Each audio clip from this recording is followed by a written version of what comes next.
Robert Downey Jr. Ah, cette beauté, ce sourire, ce corps, ses cheveux et cette barbichette, ses lunettes. Il est tellement parfait. C'est faux.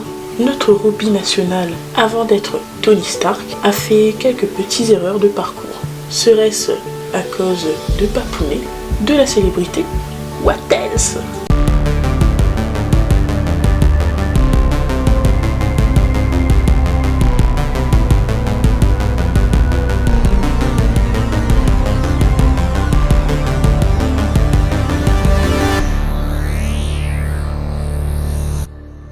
Salutations à vous, j'espère que ça va. On se retrouve pour un nouvel épisode de l'Histoire 2.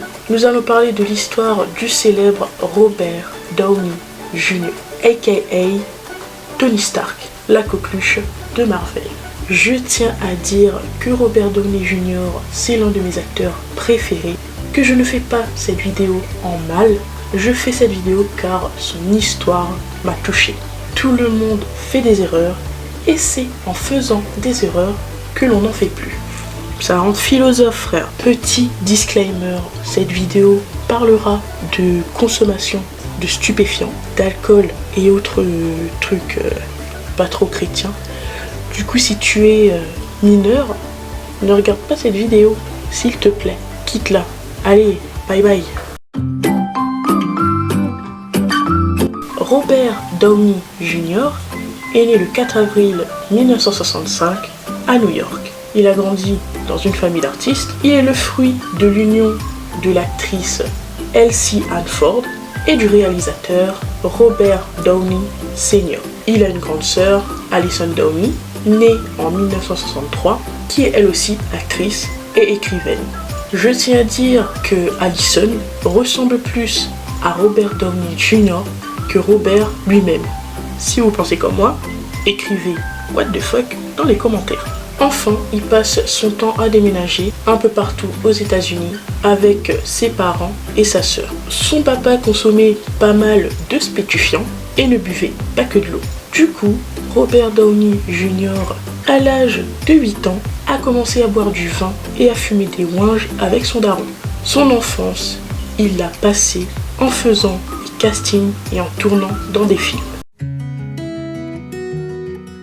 Il fait ses débuts d'acteur dans le film Pound, réalisé par son père en 1970. À l'âge de 7 ans, il joue dans Greaser's Palace et il est témoin de mise en scène un peu violente pour son âge. En 1975, ses parents se séparent, il n'a alors que 10 ans et ça a été très compliqué pour lui.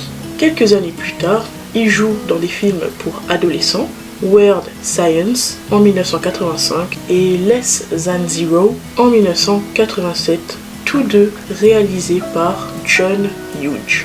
En 1992, il interprète Charlie Chaplin dans Chaplin, réalisé par Richard Attenborough.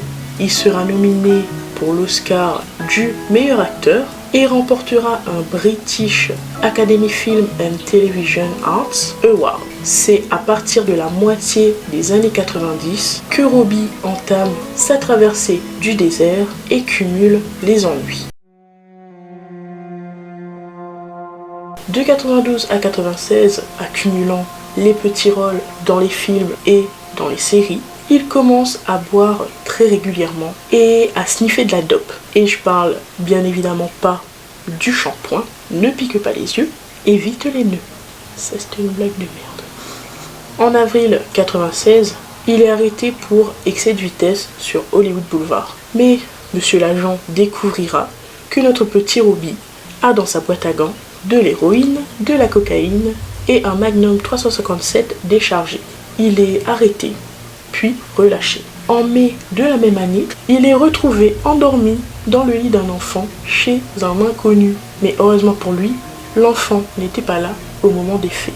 À la suite de cet incident, il est condamné à 3 ans de liberté conditionnelle et il est dans l'obligation de se pointer à des dépistages de drogue. En 97, il rate bien évidemment l'un de ses tests et passe alors 6 mois dans la prison du comté de Los Angeles. À sa sortie de prison en 98, il est encore soumis au dépistage de drogue régulier. Il rate de nouveau un rendez-vous et il est condamné cette fois à 3 ans de zonzon à Corcoran en Californie où sont traitées les addictions. Robbie n'a purgé qu'un an de sa peine de 3 ans car monsieur le juge a statué que le temps qu'il avait déjà passé dans la prison de Los Angeles en 97 et 98 a été suffisamment long. Moi je dis que les 5 000 $ de caution ont bien aidé aussi. Il sort donc de prison en 2000 et il est embauché dans la fameuse série Ally McBeal. Rattrapé par ses problèmes de drogue, il est arrêté en 2001 à Culver City alors qu'il était en liberté conditionnelle pour suspicion d'être sous l'emprise des stupéfiants. Il est libéré alors que son test est revenu positif à la coke. Après cela, le producteur de la série l'a viré. Dégage, pas de droguer chez moi. En 2004, sa femme Deborah Falconer, avec qui il a eu un enfant, le quittera à cause de son alcoolisme et de sa toxicomanie. Après 5 ans de toxicomanie, d'arrestation, de réadaptation et de rechute, Robert était prêt à travailler pour se rétablir complètement de la drogue et retourner à sa carrière. De 2001 à 2007, il cumule les rôles et les nominations aux Awards. Au début, Marvel ne voulait pas de lui par rapport à son passé. Dégage, pas de droguer chez moi. Pour rien au monde, il voulait Robbie en tant qu'Iron Man. Mais Kevin Feige, le président de Marvel Studios, s'est battu pendant près d'1 an pour que Robert Downey Jr. obtienne le rôle. Marvel a cédé et Robert devient enfin Tony Stark.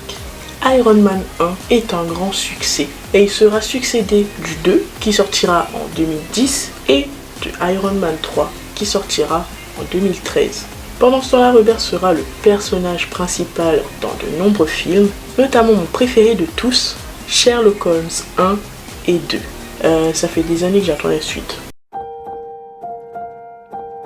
En 2005, il se marie avec Suzanne Nicole Levin, avec qui il aura 2 enfants. Exton Elias Downey, né en 2012, et Avery Roel Downey, né en 2014. Son rôle dans Iron Man a fait de lui l'un des acteurs les mieux payés de l'histoire d'Hollywood. Sa fortune s'élève aujourd'hui à plus de 300 millions de dollars. En décembre 2015, il a été gracié par le gouverneur de Californie pour ses condamnations à cause de la drogue.